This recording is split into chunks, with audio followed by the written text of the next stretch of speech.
Hello Talk family, and welcome to another episode of Talk the Talk. I am your host Desh Bechin, and joining me today in studio is Ndumi Hulley. She's a sales executive at CMH Volvo Cars West Rand. This is a beautiful dealership, and Norman Kelly, the person that she actually reports to, the dealer principal, has been a long time supporter and avid contributor to my platform. So thank you, Norman Kelly, if you're watching this. Ndumi plays a crucial role in the development of her company because she is in sales. Her position requires her to bridge the gap between the company and the client, from offering advice to introducing new products, which is the Volvo brand, by the way. Ndumi's outstanding strength of character founded her sales executive position, and she possesses good traits that have helped her rise to the top.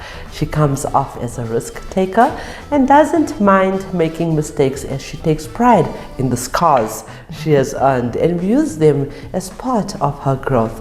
Now, I actually have met Ndumi before because I did a workshop way back when she attended, and we had a brief meeting, and so she's always been in support of the women empowerment initiatives that we have. So let's welcome Ndumi, and as always, this interview is proudly brought to you by Sariti Solutions and Avo by Nedbank.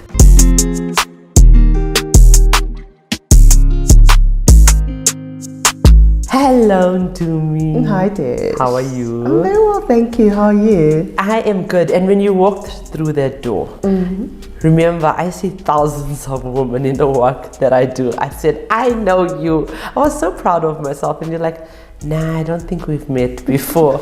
And then when we got into our conversation, you're like, yes, that's where I know you from. So thank you, as I said earlier on, for supporting our initiatives for all of these years, and seeing the significance of the platform that we are offering to all women in the trade. But today is about you, because you actually made it to the top 30 in your category, which is sales, for CMH Volvo. And out of thousands of nominations, you've made it to the top 30. Congratulations. Thank you so much. I really appreciate it. You're welcome. You're welcome. Let's talk about your journey in motoring South Africa.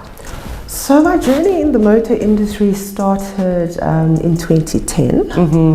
I was with Bono World Lexus Centurion. So you like the premium brands. You're the premium brand person. Yes, I am a premium brand person. Okay. So that's where my journey started, and I've been with Volvo, CMH Volvo now from 2017. I think that's the time that you and I actually met when you had the workshop. And now I'm in the West Rand selling beautiful products. Which is Volvo. And what do you love about the brand Volvo? Oh, the luxury. Right? The luxury about, I mean, if you're looking for luxury, and also the fact that you get more car for your money.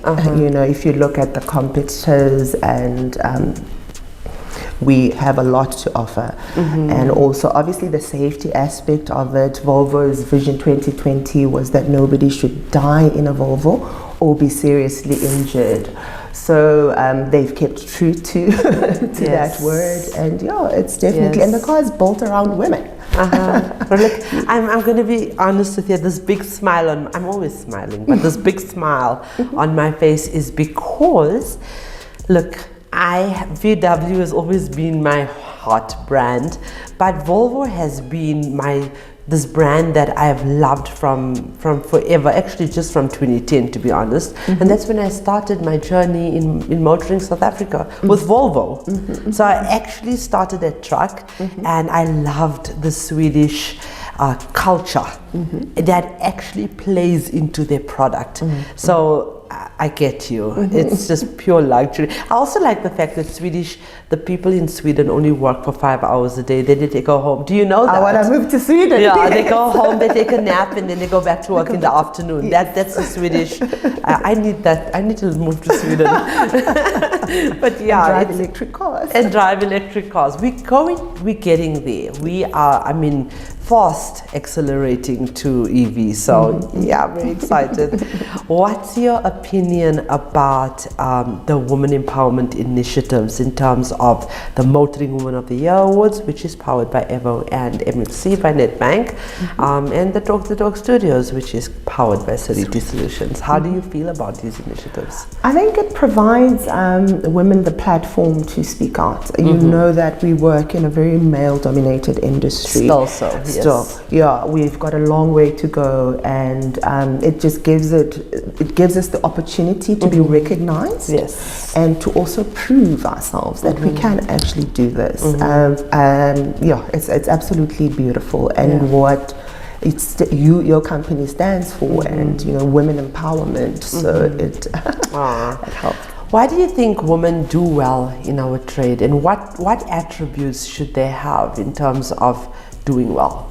Okay, one other thing, women are naturally nurturing, yes, and you need that. I find that you obviously need to learn your customer, you need to be empathetic. If it's a first-time car buyer, you need to be excited, and if they've never driven an automatic car, for example, and now they're buying it, you need to have the patience, you need to take the customer through that journey and just help them. And that's how you get the referrals, that's how you get the repeat business, because you don't just sell a car and that's the end of it. Yes. The person will come back, you might find out that they don't know how to operate something, and they give you a call. And people buy from people. Exactly, that's what I was about to say. People buy from people, and you need to be able to build relationships. In terms of everything you've done in your career, is there anything that you would have done differently? Yes, the first thing that I would do would be to study earlier, before I had the children and before I started working, because it can become very difficult trying to juggle a career, family, and also studies. Right. I would have done my MBA. I still want to do my MBA.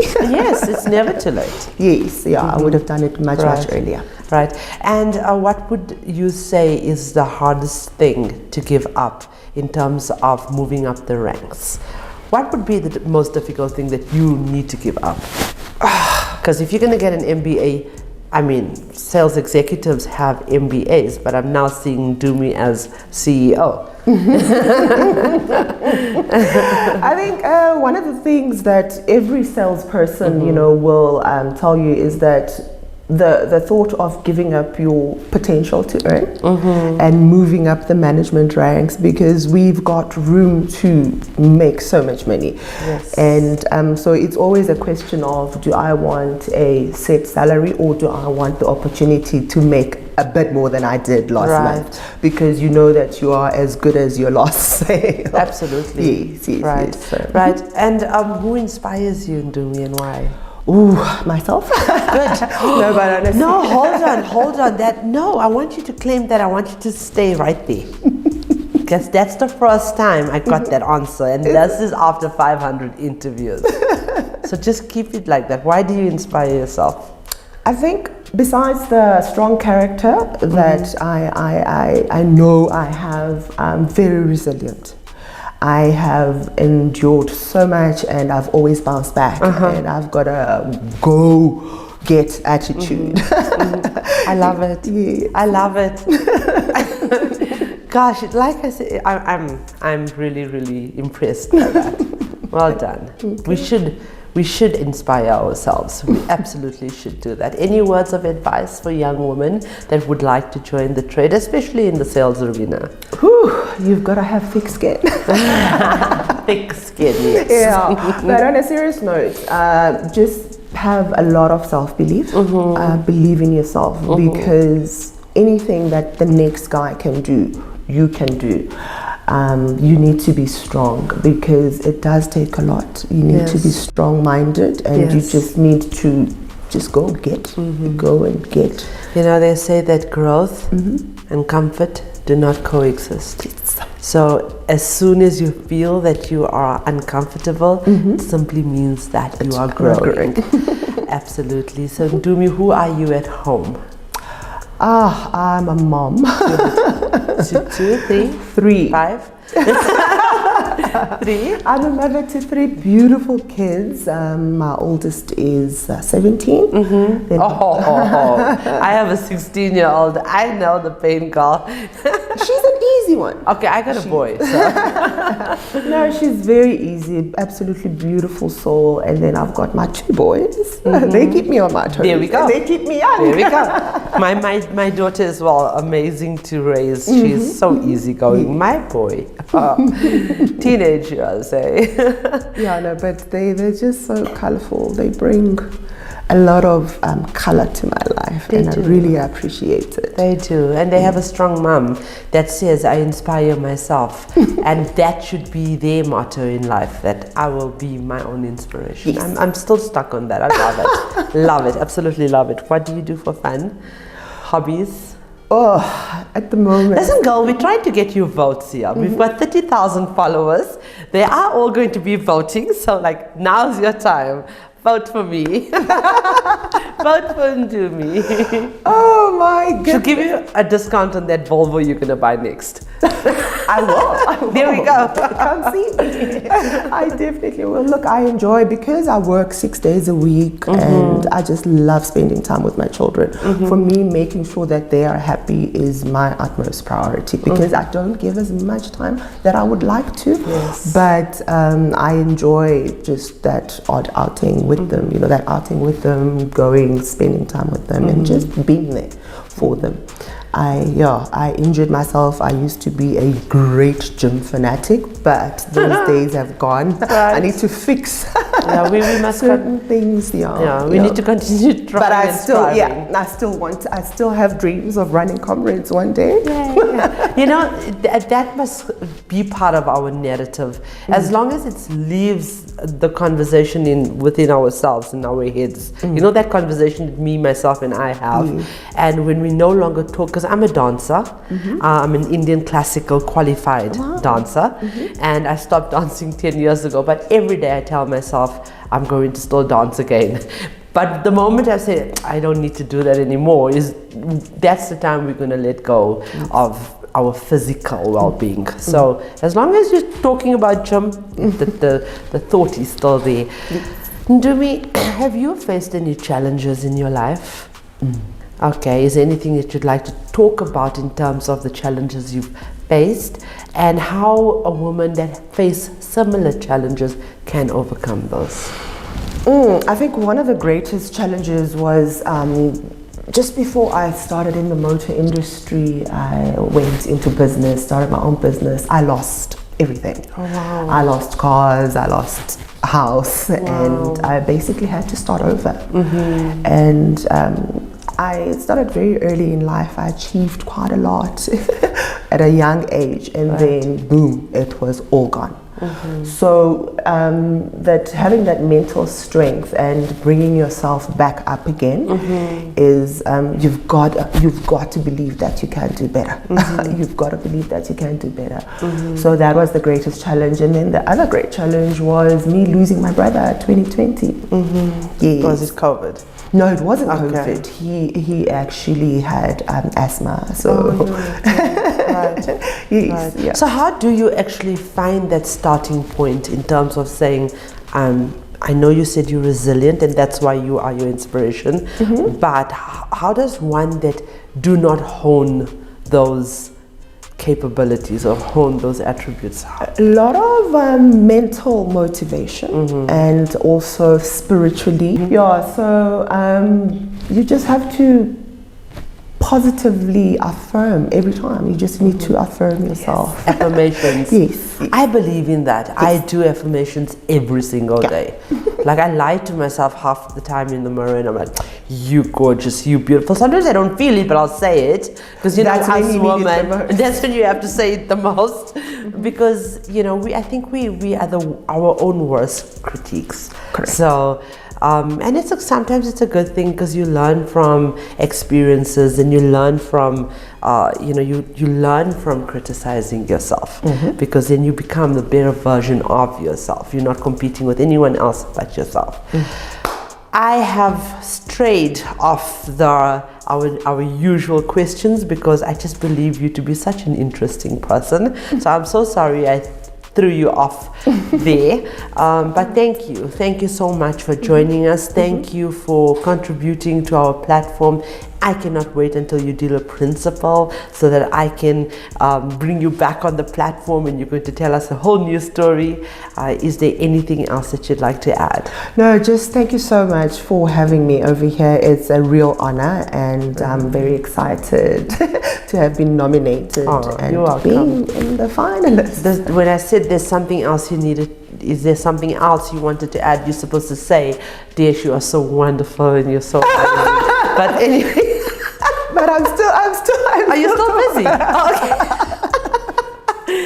okay. No, I'm just kidding. I just want to say thank you. You don't have to say it actually, because your support from way back in 2017 is testament to how much you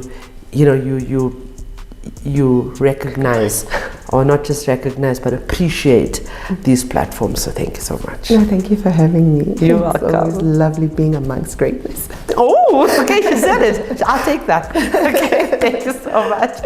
Okay, viewers, thank you so much for watching and commenting and sharing our interviews and content.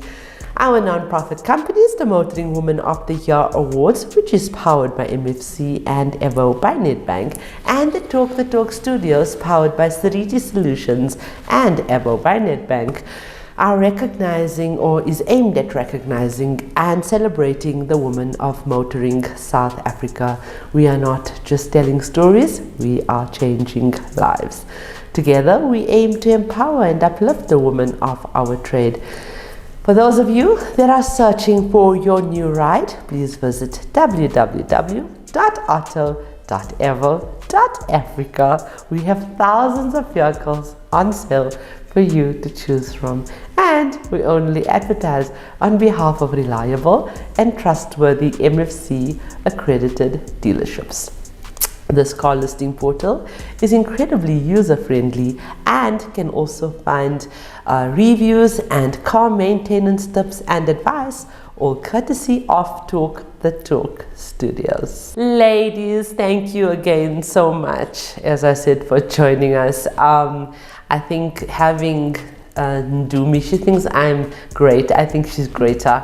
But having women like this inspires a lot of conversation, not conversation, but things that we need to bring to the forefront and advise women in terms of what to do, what not to do when it comes to our professions. And I want to talk a little bit about risk. The biggest risk is not taking any risk, actually. In a world that's changing really quickly, the only strategy that is guaranteed to fail is not taking risks. Move fast, take risks. It's okay to try big things. You're better off trying something and having it not work and learning from that. Trust me, I'm an example of that. Life is either a daring adventure or nothing at all. Don't be too timid and particular about your actions. All life is an experiment, and maybe sometimes it's riskier not to take that risk I'm talking about. So sometimes all you are guaranteed is that things will stay the same. The reward is in the risk. So explore, experience, then push beyond that. And with that, as usual, I would like to remind you that the question isn't who's going to let me. It should always be who's going to stop me.